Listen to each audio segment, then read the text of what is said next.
Hey guys, welcome back to my channel. This is Midasty and I am from Bangladesh. So আজকে আমি একটি Korean drama trailer নিয়ে reaction করতে যাচ্ছি যেটার নাম হচ্ছে দ্য অ্যাটিপিক্যাল ফ্যামিলি। সো এখানে অভিনয় করছে জাং হি, যে মাই রুমমেট ইজ এ বুলি হো, now we are breaking up, এই ড্রামাগুলোতে অভিনয় করেছি। চুন ওগি, যে ডিলাইটফুল ডিসিপ্লিন ড্রামা এবং আন্ডক মুভিতে অভিনয় করেছি। তাহলে আমরা দ্য অ্যাটিপিক্যাল ফ্যামিলি এই ড্রামাটির ট্রেলার রিঅ্যাকশন করা শুরু করছি। 1, 2, 3।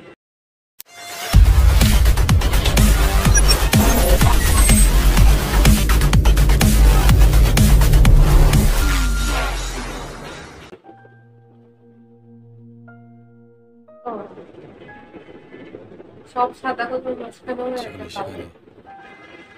오래 기억될 ও, 것 같거든. ওকে তো চিনেই যাচ্ছে না, এমন শুকনা হয়ে গেছে মনে হচ্ছে। অ্যাক্সিডেন্ট হচ্ছে বা চুনওয়াকির অ্যাক্সিডেন্ট হচ্ছে। আচ্ছা, দুজন কোনোভাবে কানেক্ট। 생애 가장 큰 행복과 불행이 뒤섞인 আই থিঙ্ক ও অ্যাক্সিডেন্ট হচ্ছে, ওকে বাঁচাইতে পারেনি কিন্তু কোনোভাবে ও পেয়েছে ফ্রেশ হয়ে গেছে। তাহলে আমরা এখন সেকেন্ড ট্রেলারটা 우리 가족이 원래 다 이렇진 않아요. সুন্দর লাগে। 한 জানকে 군데씩 고장나서 이 지경이 된 거지. 어? 왔어요? 이렇게 뭐 한우는 미래를 보고 삐꾸리할 때면 복동이는 하늘을 알고 복귀주는 과거로 가고 보기나만 아무것도 못한다? 어? 아직도 도망 안 갔나? 틀림없어요. 우리가 잃어버린 능력을 되찾아줄 구원자야.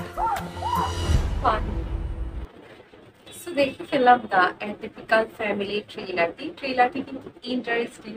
আমার কাছে বেশি ভালো লেগেছে জানকি ওকে, ওর এক্সপ্রেশন খুবই মনে হচ্ছিল যে ইন্টেন্স, খুবই রহস্যজনক, মিস্টেরিয়াস টাইপের এক্সপ্রেশন। সো একটা ট্রেলারে কিন্তু এতটুকু একটা ট্রেলারে এরকম এক্সপ্রেশন দিয়ে একটা ড্রামার রহস্য করে তোলা, এটা কিন্তু অনেক বড় ব্যাপার। আমার কাছে থেকে মায়ের এটা কিন্তু অনেক বেশি ভালো লেগেছে। ছেলেটা সুন্দর এবং অভিনয়ও অনেক ভালো, এক্সপ্রেশন মেনলি অনেক ভালো ডেলিভার করতে পারে। So, এখানে তাকে একটু অন্যরকম লাগছে, চুল বড় কারণে, বা আমার কাছে মনে হচ্ছে সে শুকিয়েছেও এই ক্যারেক্টারটার জন্য। এবং কভারে দেখেও চেনা যাচ্ছিল না এটা যে জানপ্রিয়ম। সো আমার কাছে মনে হচ্ছে যে এটা টাইম ট্রাভেল টাইপের কোনো একটা ড্রামা হতে পারে, যে এখানে নায়কের যে ক্যারেক্টারটা, সে হচ্ছে যে এমন তার পাওয়ার আছে, সুপার ন্যাচারাল পাওয়ার, সে ইচ্ছা করলে টাইম ট্রাভেল করতে পারে এবং তার ফ্যামিলির মধ্যে এই সেম পাওয়ারটা আছে। সে তার ফ্যামিলি থেকে এই পাওয়ারটা পেয়েছে যে ইচ্ছা করলে যে কোনো জায়গায় টাইম ট্রাভেল সে করতে পারবে যে কোনো সময়। কিন্তু একটা ব্যাপার হচ্ছে যে সে অনলি হচ্ছে হ্যাপি মুভমেন্ট গুলোতেই টাইম ট্রাভেল করতে পারবে, কোনো স্যাড মুভমেন্ট গুলোতে সে টাইম ট্রাভেল করতে পারবে না। এবং সে টাইম ট্রাভেল করার পরে পাস্ট চেঞ্জও করতে পারবে না। সো এটা কাইন্ড অফ মজার যে একটা হ্যাপি মোমেন্টে ইচ্ছা করলে বারবার যাওয়া যাচ্ছে, কিন্তু সামটাইমস ইরিটেটিংও, কারণ চোখের সামনে যদি কোনো ঘটনা একবার ঘটতে দেখা যায়, ইচ্ছা করলে সেই পাস্টটা সে চেঞ্জ করতে পারছে না, কিন্তু সে কিন্তু ঠিকই টাইম ট্রাভেল করতে পারবে, কিন্তু সে এই ব্যাপারটা চেঞ্জ করতে পারছে না। এটা মাঝে মাঝে চিন্তা করলে কিন্তু ফ্রাস্ট্রেটিং হতে পারে। সো আমার কাছে মনে হচ্ছে যে নায়কের এখানে হচ্ছে যে একটা ডিপ্রেশনাল ফেজ চলে এসেছে, যে সে কোনো একটা কারণে সে খুবই ডিপ্রেশনে আছে। আমার কাছে এটা মনে হচ্ছে যে তার পাস্টে কোনো একভাবে নায়িকার সাথে তার আগেও এনকাউন্টার হয়েছে, যে দেখায় যে একটা অ্যাক্সিডেন্টের মুভমেন্ট দেখায়। মনে হয় নায়িকা কোনোভাবে অ্যাক্সিডেন্ট করেছিল, যেটার রিজন ছিল, যেটার পিছনে সে দায়ী ছিল নায়ক, বা তার চোখের সামনে অ্যাক্সিডেন্ট হওয়ার পরও সে বাঁচাতে পারেনি। সে টাইম ট্রাভেল করতে পারবে কিন্তু সে নিজে কোনো কিছু চেঞ্জ করতে পারবে না। সো তার মধ্যে কোনো একটা গিল্ট চলে আসে বা এরকম কিছু, কারণ পুরাটা দুটোটা ট্রেলারেই যেটা মনে হয়েছে যে নায়ক খুবই ফ্রাস্ট্রেটেড বা ইরিটেটেড, তার লাইফ নিয়ে খুবই ডিপ্রেশনাল ফেজের মধ্যে দিয়ে যাচ্ছে।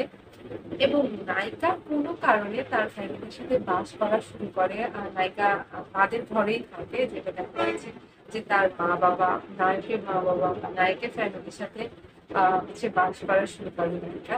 তো এটা কেন, এটার পেছনে নিয়ে যেতে বা নায়িকার পাস্টে কি হয়েছিল যে প্রেজেন্টে নায়িকা আবার সুস্থ হয়ে গিয়েছে, এটা একটা ইন্টারেস্টিং ব্যাপার। আবার প্রেজেন্ট ডেতে যখন নায়ক এবং তার ফ্যামিলি প্রেজেন্ট ডেতে দেখায়, সো এখানে হচ্ছে নায়করা তাদের সুপার ন্যাচারাল যে পাওয়ারটা সেটা লুজ করে, কারণ যে এখনকার দিনের যে ডিপ্রেশন বা অ্যাংজাইটি, ইনসোমনিয়া আছে, এই জিনিসগুলোর কারণে সে এবং তার ফ্যামিলি সুপার ন্যাচারাল পাওয়ারটা লুজ করে। এবং নায়িকা আসার পরে তাদের বাসায় যখন নায়িকা থাকা শুরু করে তখন তাদের যে পাওয়ার সেটার মধ্যে কিছু চেঞ্জেস দেখা যায়।